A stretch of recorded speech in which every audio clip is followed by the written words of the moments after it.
please welcome U.S. Senator Alex Padilla.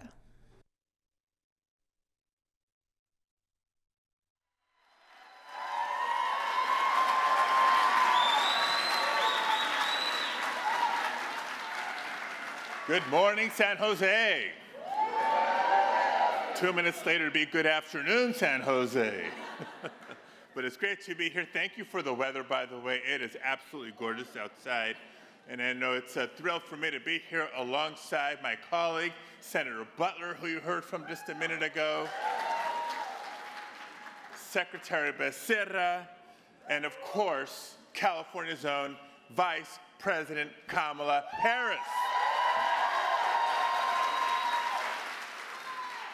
You know, she's been such an unwavering champion for reproductive rights, and I'm just so thrilled that she has not just continued to lead, but has brought us all together today to have this very important and timely conversation.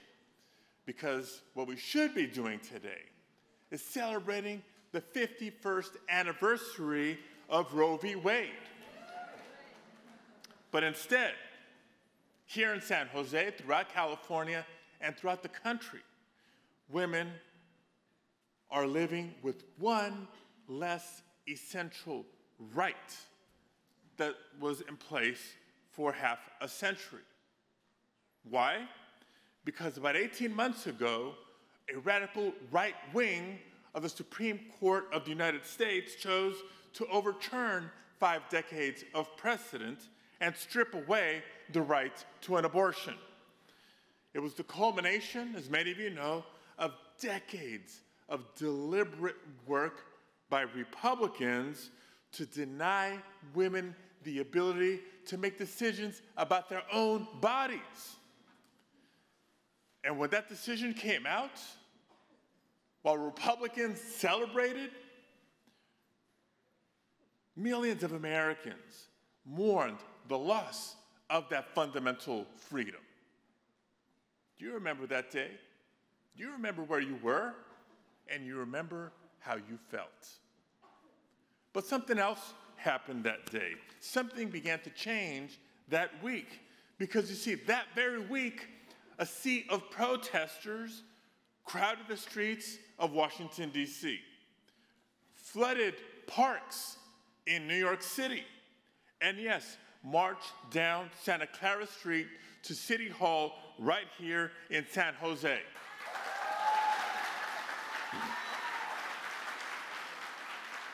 Women who had fought 50 years ago for the right to choose found themselves in a position to have to protest once again.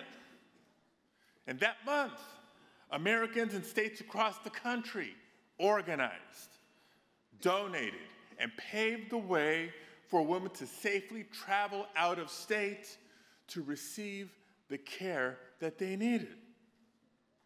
And that year, in election after election, we won.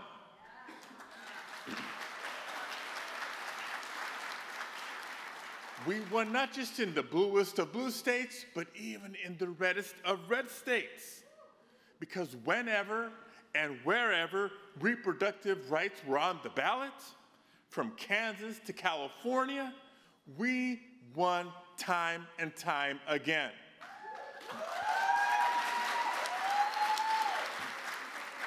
Now, here in California, Californians voted in overwhelming numbers to enshrine the right to reproductive freedom in our state constitution.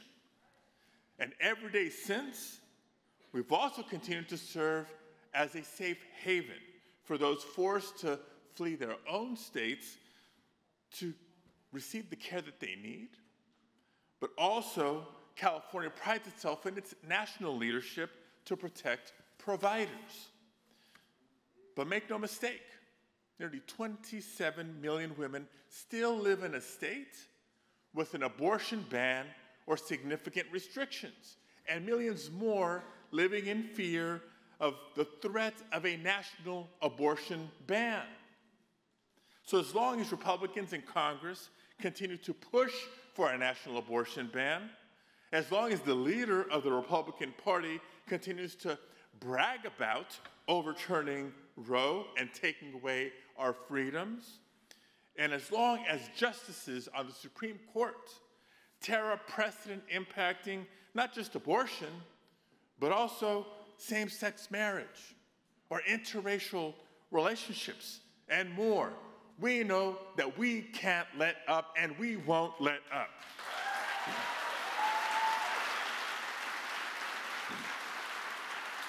The stakes are simply too high. So we're going to continue to speak up, we're going to continue to stand up, we're going to continue to march, and we're going to continue to fight until all of our rights are restored. Thank you all very much.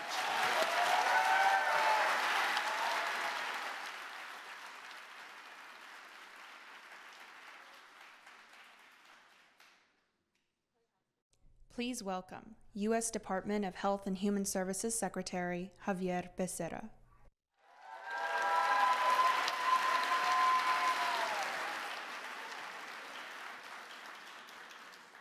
Wow. Bien, gracias. It is great to be here with you. You know, I just landed from Washington, D.C. Wow, is it nice to be in California?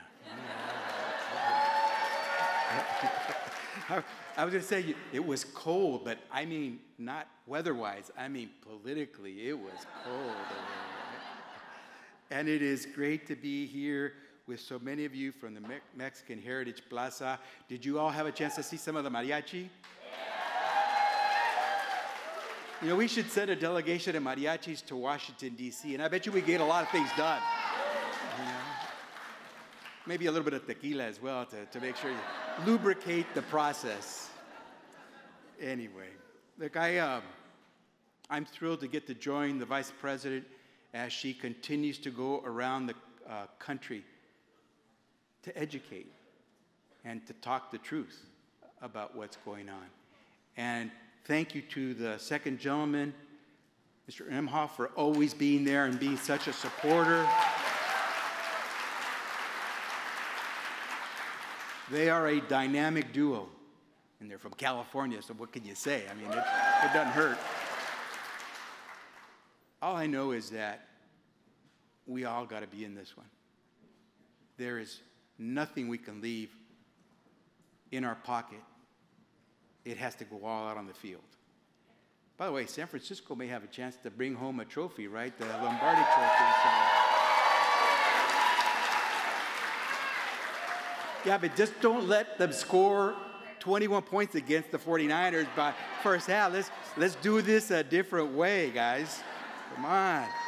It is tough being in D.C. and having to root from 3,000 miles away and tell people, don't worry, it's going to happen. It's going to happen. And sure enough. But I'm going to tell you this. Dobbs, it will be overturned. It's going to happen. I'm telling you right now.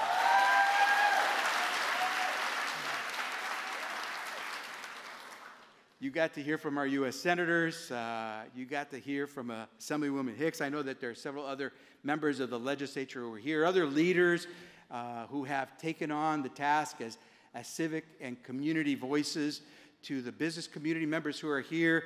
Planned Parenthood in the house.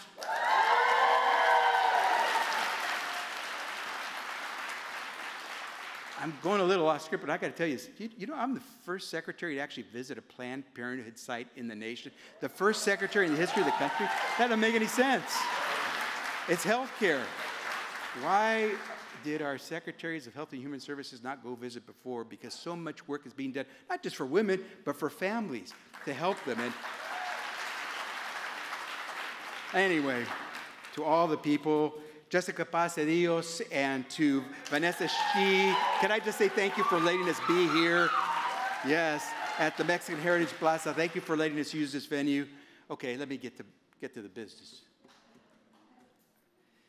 We're here because you're here. We care because you care. We fight because you fight. We are in this together. And I got to tell you, at the Department of Health and Human Services, boy, are we in this deep and for the long haul. We're protecting your rights to contraception care. We're protecting your right to privacy as a patient or as a provider. We're protecting your right to emergency medical care to save your life or stabilize your health. We're enforcing requirements on health insurers and on pharmacies to ensure that they give you the care that you are entitled to. That includes contraception care without any costs out of your pocket.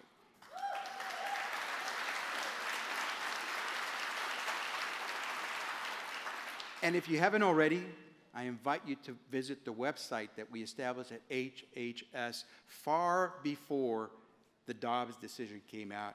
It is called reproductiverights.gov. Why? Because as I said, we're with you, and we're not waiting till something happens to show you that we're with you.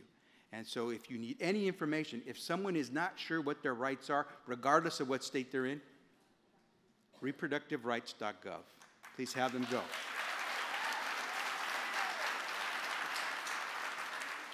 We do this because we know that doctors and women throughout America are facing risks and threats to their life and their well-being. We do this because we know a 10-year-old rape victim must leave her home and her state to receive the abortion care she needs. We do this because tens of thousands of women and girls who became pregnant, not just those who are 10-year-old, men and women have to understand throughout our country that there are women and girls today, tens of thousands of women and girls today who became pregnant because they were raped, and they live in states that ban abortion care. We do this because of doctors like Carolina Reyes, my doctor, my wife, a OBGYN who handles high-risk pregnancies and has done so for decades. She and her colleagues are being forced to weigh legal opinions before they can render medical opinions. We're here with you because medical students are choosing not to establish their practices in states, sometimes their home states, that attack reproductive rights and health care. And that leaves women in those states with even less access to the care that they need. And we're here with you today because our daughters, my 3 daughters, have fewer rights today than their mothers and grandmothers. Poet Robert Frost said it very well. How many things have to happen to you before something occurs to you? America, how many things have to happen to you and your people before something occurs to you? Now, sisters and brothers, the Biden-Harris administration, the Department of Health and Human Services, we know what's happening. And we're not waiting. We are going to take action. We're going to stand up. We're going to join you. We will be there. Because we are in this fight to win it. We are here to protect the rights to health care for all Americans. And that includes abortion care and contraception.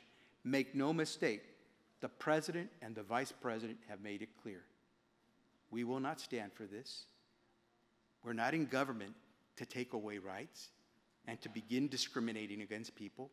And we don't think it's a good idea to go back to the battle days for America that has to be ready for the 21st century.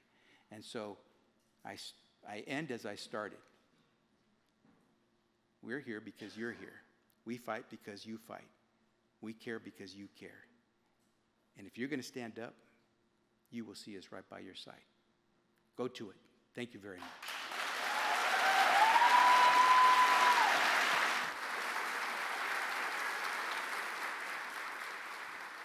Please welcome Dr. Pratima Gupta.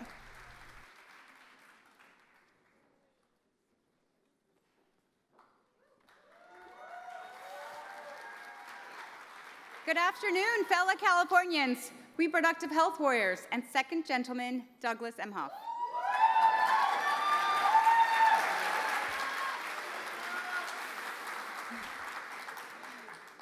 My name is Dr. Pratima Gupta. My pronouns are she, her, ella, and I'm a double board-certified OBGYN and board member of the American College of Obstetricians and Gynecologists. My hardest job, however, is that I'm also the parent to 2 young children who keep me humble. I live and practice in our gorgeous Golden State, where as a part of comprehensive medical care, I provide birth control, deliver babies, and provide abortion care, because reproductive health care is essential for people's health, safety, and well-being.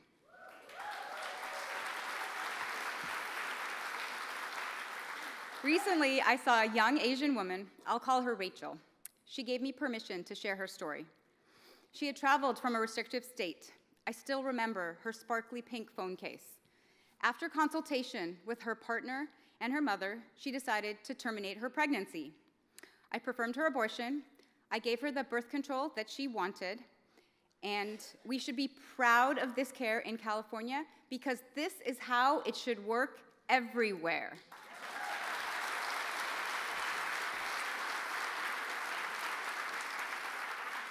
But it's not a perfectly happy ending. Despite receiving the care she wanted, Rachel still worried about her data privacy, about her text threads referencing abortion, and potential consequences for when she returned home. Abortion is a safe medical procedure. Some people who face medically unnecessary barriers to abortion care come to California, but they may have delays in getting here and securing access. Many cannot overcome those barriers at all and are forced to continue their pregnancy. Abortion care is respect, abortion care is compassion, abortion care is dignity. Being unable to obtain an abortion has major effects on people's lives, their health, and their well-being. And when access to reproductive health care is restricted, our communities of color and people with low incomes, our queer community, our youth, and our immigrant community experiences those effects most profoundly. Here in California, we are welcoming trainees from states with restrictions and showing, not just telling them, that abortion is not just for cis, wealthy, able-bodied white people, but it's for anyone who no longer wishes to be pregnant.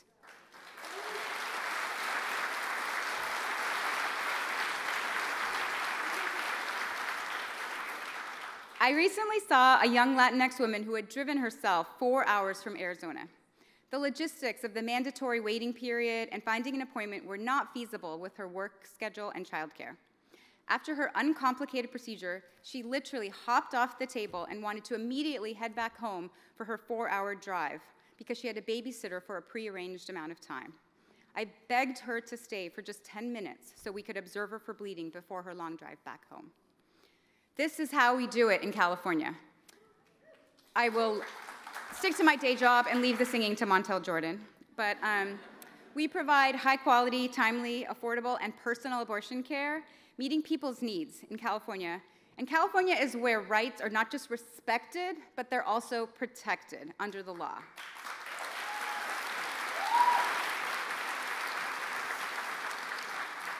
Policies like ours can affect real change. In California, we have protections for people from other states' abortion bans, laws protecting private reproductive health information, laws protecting patients and physicians, and efforts to expand the reproductive health care workforce so we can continue to meet the needs of California and our neighbors. Los abortos todavía siguen legal en California. Tenemos que proteger y apoyar a nuestros vecinos. Estamos aquí para servirles hoy y siempre.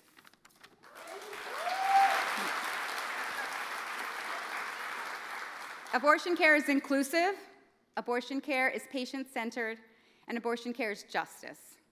Vice President Harris and President Biden know this, and they're fighting to make sure that every American has access to reproductive health care.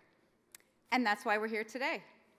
First, please join me in giving a warm California welcome to actor and activist Sophia Bush.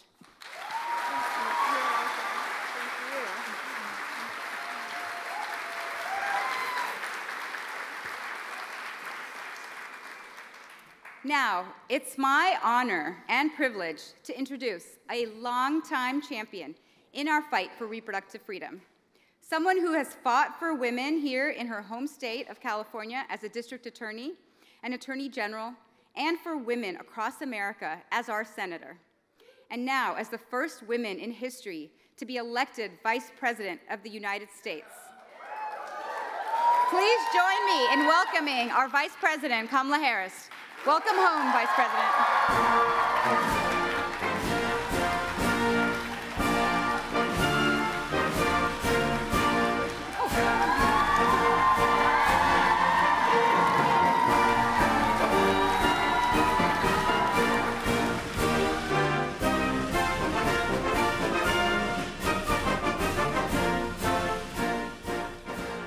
Good afternoon, everyone. Hi, San Jose. I mean, how cool is this? Before we get into serious business, I just personally want to extend a thank you. We did this for the first time, having a conversation like this one 2 years ago on a college campus across the country. Yeah. And day in and day out, while you are in the position to hold the issues of the world, you keep our rights a top issue in the administration and in the White House, and on behalf of all women and potentially pregnant people everywhere, I just want to thank you. Thank you, Sophia. Okay, so we are in a moment as a nation, and I'm curious from your vantage point how you see it and why you have decided to lead this Fight for Reproductive Freedoms tour. Yeah. Well, first of all, it's great to be with you, Sophia, and thank you for sharing the stage and for using your voice in such an important way. And I want to thank the senators who are here. I know that we had Senator Padilla, Butler, who are here. They are doing extraordinary work along with the Secretary, Javier Becerra, and so many others. And so I want to just acknowledge them in front of all of the friends, as well as my husband, the first, second gentleman of the United States.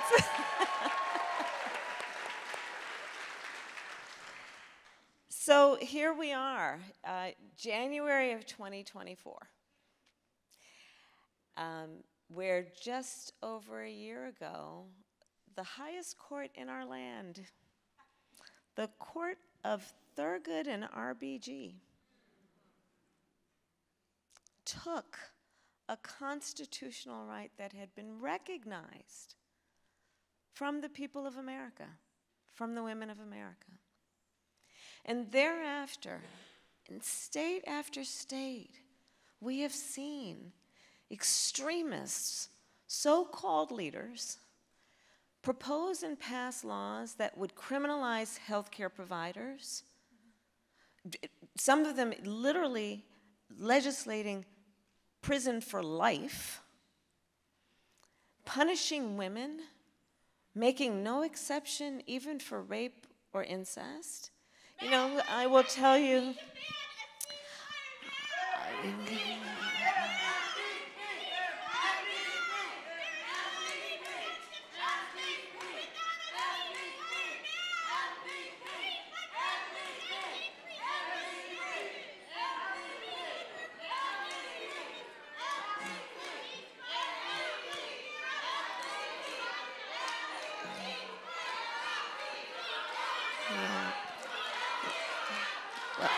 let me say, in a real democracy, everyone has a right to have their voice heard. Everyone has a right to have their voice heard. And I will say, we all want this conflict to end as soon as possible. And the president and I are working on that every single day. So back to what we were discussing. We are looking at a situation. We're looking at a situation in our country where there are people who are literally suffering, many, most, silently suffering because of what has been proposed and or passed in states across our country. part of why I'm doing this tour is because I think that more people, not the people here, but more people who may not be here and are not as attuned to what's happening in real time must understand. You know, for years, so many of us, we were in marches, we've talked, we have fought, let's keep Roe alive, we have to protect Roe, and we all did. Most of us, for our entire adult lives, it was intact. We knew it was precious and we needed to defend it. We knew it was precious, but we kind of thought it would always be there. And now we have seen that it has been taken, and all over our country, Dr. Gupta started to talk about that. The number of people who are suffering, we're all grown in here, so I'm going to just speak fact because fact must be told. Women are having miscarriages in toilets in our country. I've met women who were in the midst of a miscarriage, who went to an emergency room to seek health care and were rejected by the healthcare professionals there who were afraid they would be jailed for providing women in distress health care. I met a woman who literally developed sepsis, and it was not until she developed sepsis that she received the health care that she needed.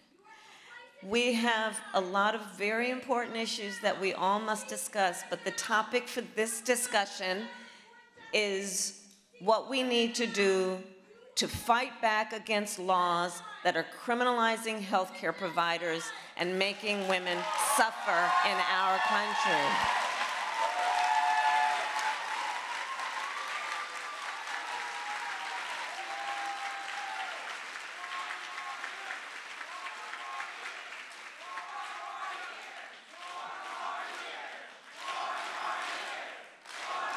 Yes, we are going to win this election. Yes, we will. So, there are a lot of big issues impacting our world right now, which evoke rightly very, very strong emotions and fears and anger and tears and concerns. The topic for today here is the topic of what has happened in our country after the Dobbs decision, which took away the right of people to make decisions about their own body and has resulted in extreme harm. And so I'm going to get back to the issue because it's an important one, and we should not be distracted from any important issue. So what we're talking about, what we're looking at in these states, for example, that have made no exception even for rape or incest. Now, many of you, I grew up in California in the Bay Area. Many of you know my career. So you know that I started my career as a prosecutor. What you may not know is one of the biggest reasons why. When I was in high school, one of my closest friends, one of my best friends, I learned was being molested by her stepfather. And when I learned, I said to her, you have to come and stay with us. I called my mother, and my mother said, of course she does, and she came to stay with us. And I decided at a very early age I wanted to do everything I could to protect women and children from harm. And I specialized for a long time in my career as a prosecutor, including when I was working as AG, on crimes affecting women and children. No exception even for rape or incest. Let's understand what that means. It means that these so-called leaders are saying to a survivor of a crime of violence to their body, a violation to their body, that they don't have the right to make a decision about what happens to their body next. That's immoral. This is what's happening around our country. So when we talk about the layers of harm, be it harm to our democracy, harm to our Constitution, harm to our freedoms and our rights, and we then understand the real harm that also exists every day for individuals who are being denied the health care they need. It's extraordinary, and for that reason, I know we all are approaching this with a sense, yes, of empathy and understanding, but also profound commitment, with a sense of urgency to do something about it, to end the pain and the suffering that is happening right now in real time in our country. And so that's the issue as much as anything. And the way that we are going to ultimately deal with this is to, one, have some consensus, which I do believe exists, which is that one does not have to abandon their faith or deeply held beliefs to agree the government should not be telling her what to do with her body.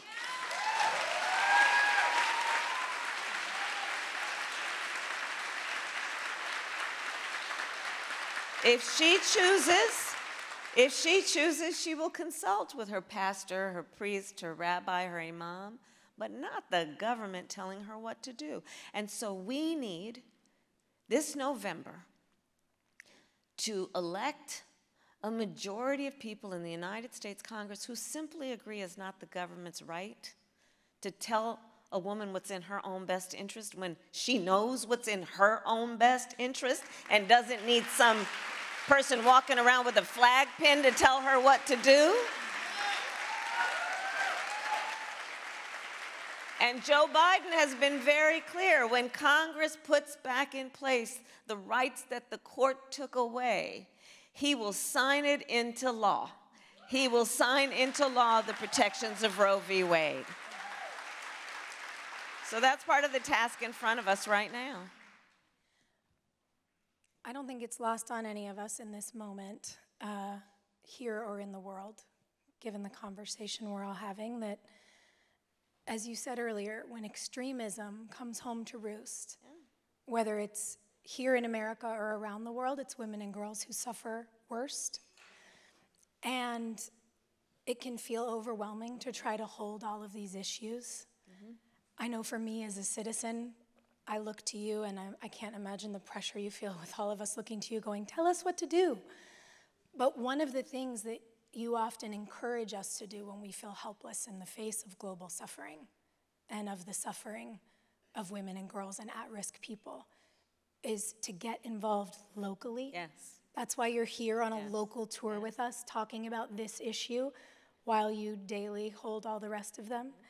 And I'm curious, for those of us who, don't get the binders and the briefings, what should we be doing in our states, and what can we encourage our states to do, and what can states do across the nation to fight back and protect our reproductive freedoms? That's great. So I'll start with this. Part of the environment in which this issue exists is an environment that is heavily laden with judgment.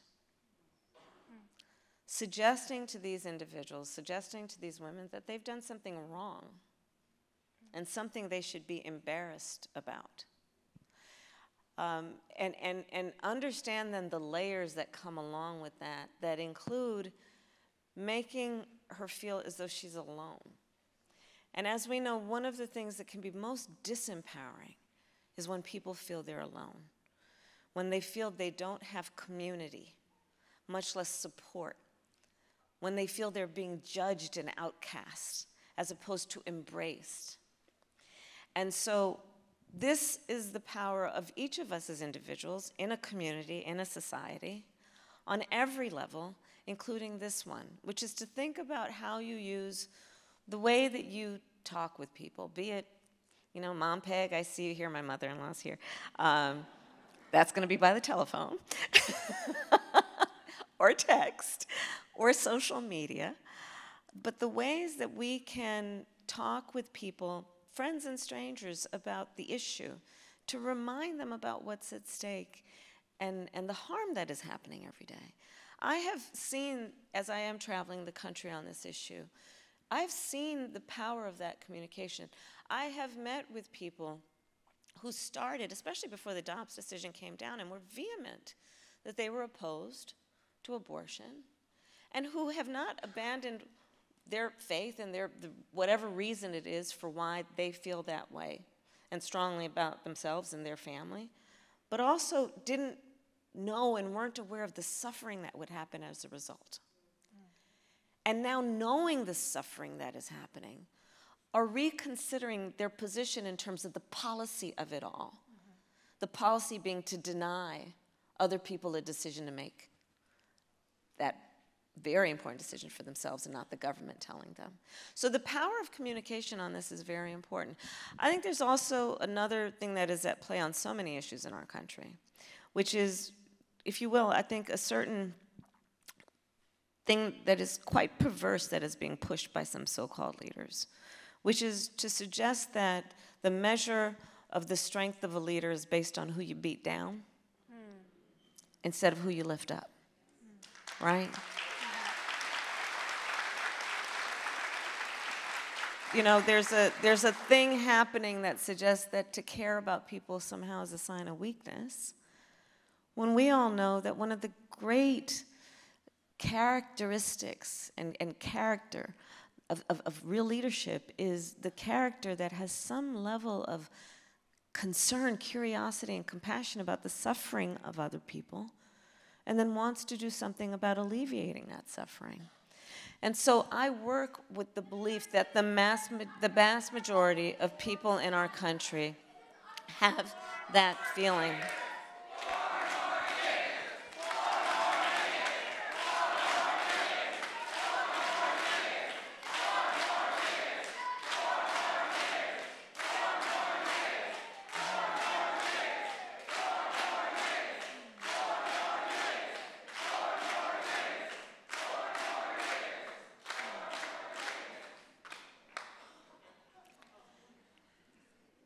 So the work that needs to be done over these next 10 months includes using our voices to really help people understand how this is affecting people in real time.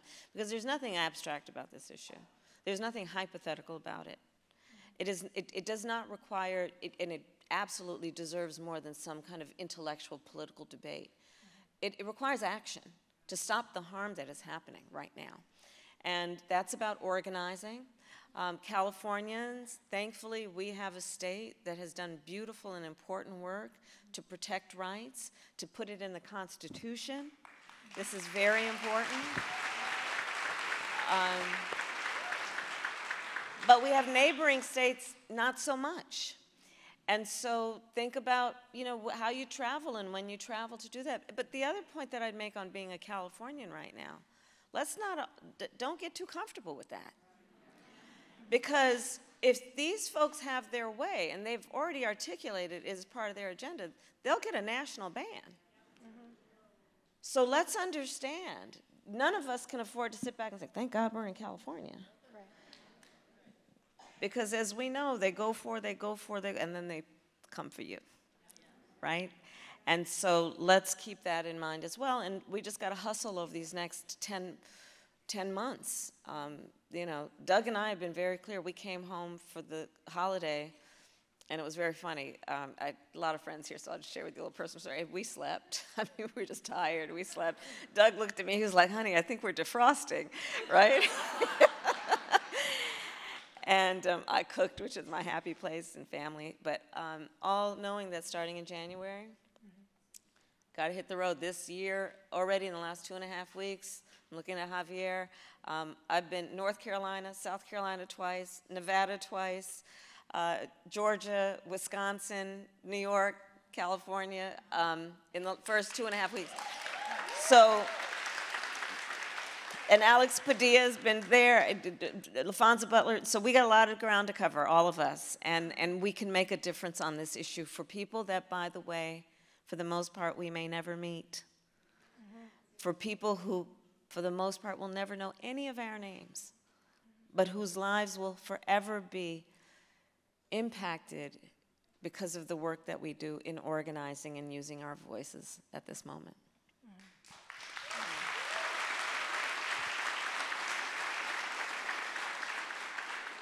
When we hold these two things to be true at the same time, the fact that we in California were lucky enough to enshrine our rights via Proposition 1 into our state laws, but we're looking at the risk of a national ban. We see the extremists on the GOP side going after mifepristone and medication abortion, which over 50% of pregnant people use when they are in need. We're talking about the potential denial of care even here if the mail stops.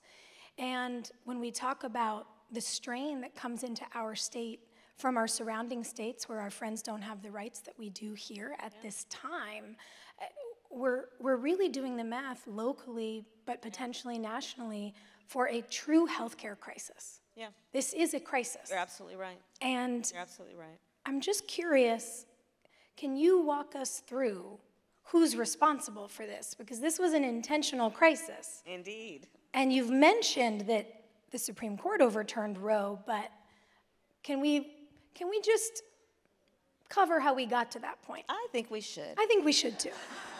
Feels appropriate to tell some truth. So, the former president of the United States handpicked 3 members of the United States Supreme Court with the intention that they would undo Roe. Let's be very clear about it. And he has been very clear that that is exactly what he intended. Just take him at his word.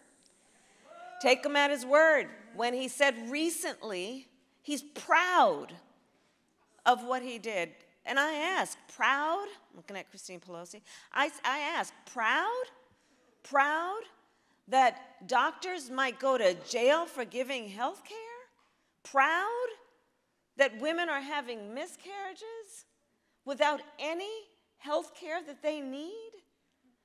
Proud that fundamental freedoms have been taken from the American people? To understand the arrogance that is associated with the taking, and then what we are up against. And so this is why we know what is before us and the fight that is before us. This is a fight that is fundamental, and it is fundamentally about freedom. Freedom. The freedom to make decisions about your own body. And understand, as we step back, there is, and I travel our country, there is afoot a full-on intent to attack hard-fought, hard-won freedoms in our country. Just look at what is happening. Look at what is happening with a Don't Say Gay bill. Okay? So now, I will remind my fellow Californians, in 2004, actually Valentine's weekend, 2004, so it'll be 20 years, I was proud to be one of the first elected officials in the country to perform same-sex marriages. Almost 20 years ago. A Don't Say Gay bill. So imagine this. So 20 years ago. So this means that some young teacher in Florida is afraid to put up a photograph of themselves and their partner for fear they may be fired. For doing what? For doing the God's gift to all of us to vow themselves to teach other people's children. As it is, they don't get paid enough. In 2024, we're looking at attacks on the LGBTQ community. In 2024. We're looking at attacks on the freedom to vote and access to the ballot. I was just in Georgia. You know, they passed a law in Georgia to make it illegal to give people food and water while they stand in line to vote. What happened to love thy neighbor? I mean, the hypocrisy abounds. The kinds of freedoms that are under attack in America right now. And I would offer, you know, I asked my team to create a Venn diagram for me. I love Venn diagrams. And, you know, whenever you're kind of looking at something complex, a Venn diagram can usually help you out. And the overlap then right? Between where we're seeing the attacks against voting rights, where we're seeing the attacks against LGBTQ, where they're seeing the attacks against reproductive freedom, and you would not be shocked to see the profound intersection between them. So this also then, I say, as we organize and think about these next many months, is an opportunity to rededicate ourselves, not only to community building, but as an extension of that, coalition building. Let's bring together all the folks who've been fighting for voting rights, all the folks who've been fighting for LGBTQ rights, all the folks who have been fighting for reproductive health rights, including maternal health rights and maternal mortality, fighting against that, right? By the way, on that issue, Sophia, so I've also been doing a lot of work over many years on the issue of combating maternal mortality. We have, as a so-called developed nation, one of the highest rates of maternal mortality of any nation in the world. It's a crying shame. And so, again, the hypocrisy abounds. In the states with the top 10 worst numbers on maternal mortality, all have bans. I say to these so-called extremist leaders, okay, so you say that your work to ban abortion, ban access to reproductive health care is because you are so concerned about mothers and children? Well, why you been silent on maternal mortality? Where you been? When I became vice president, I issued a challenge to states: extend Medicaid coverage for postpartum care from what is the standard 2 months to 12 months. When I started, 3 states were doing it. Now 43 have done it, right?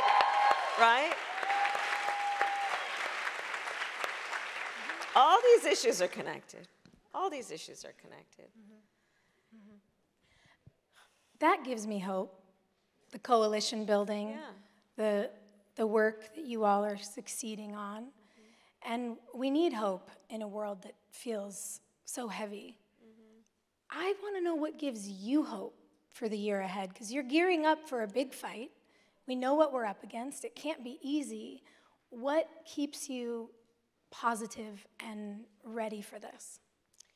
A number of things. I mean, one, this audience. I mean, and I know who's here. I know who's here, and each of you have so many other things you could be doing with your time, so many other obligations, and the individuals here have come together as a community to stand together and with each other on a very important issue that's going to require a certain level of selflessness on behalf of us all, and certainly sacrifice to speak up. What gives me hope is an understanding that we all know history, there has never been any progress that has come about in our country, as far as I'm concerned, that came about without a fight.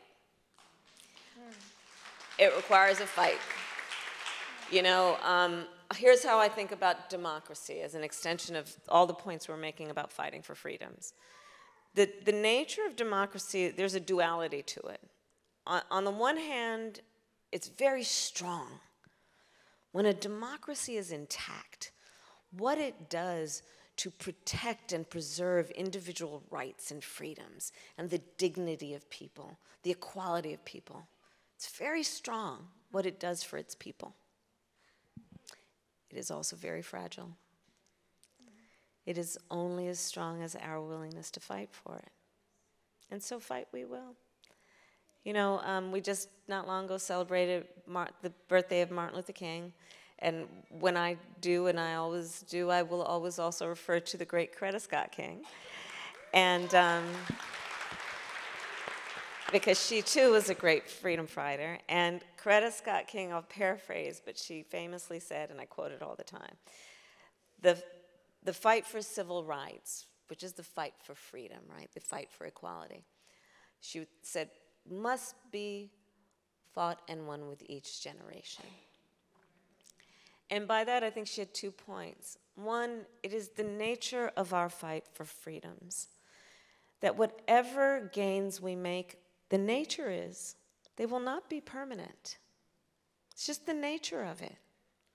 Therefore, understanding that, we must always be vigilant We must understand how precarious and precious this all is and commit ourselves every day to stand for and fight for these rights and these freedoms. And so, you know, understanding it's the nature of it, I think that we know what the job is ahead of us. We know.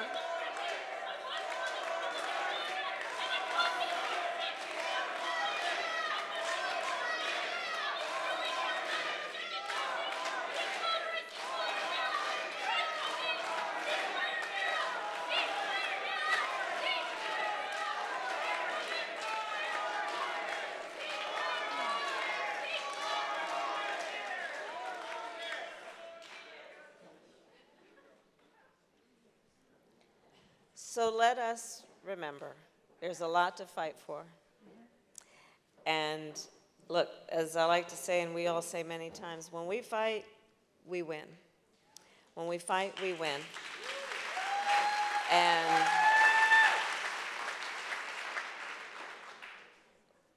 there are a lot of folks who need to know that the people who can be in a room like this are thinking of them, because there are a lot of folks who will never be in this room, can't be in this room. And I think we all know it is our duty, not just our responsibility, but that we have a duty to stand for these most essential freedoms. And this is an era right now where we are looking at these attacks and we're clear-eyed about where it's coming from. And I think that when we show that we are going to stand in solidarity, at some point folks are going to realize they can't win with this stuff. And that means all of us being in it together, holding each other up, taking care of each other. In this moment when there are people trying to divide our country and distract us from what's important, let's just hold on to each other, look at the person next to you if you don't know them, and just let them know we're all in this together, okay? We're all in this together. Thank you all. Thank you. Thank you so much.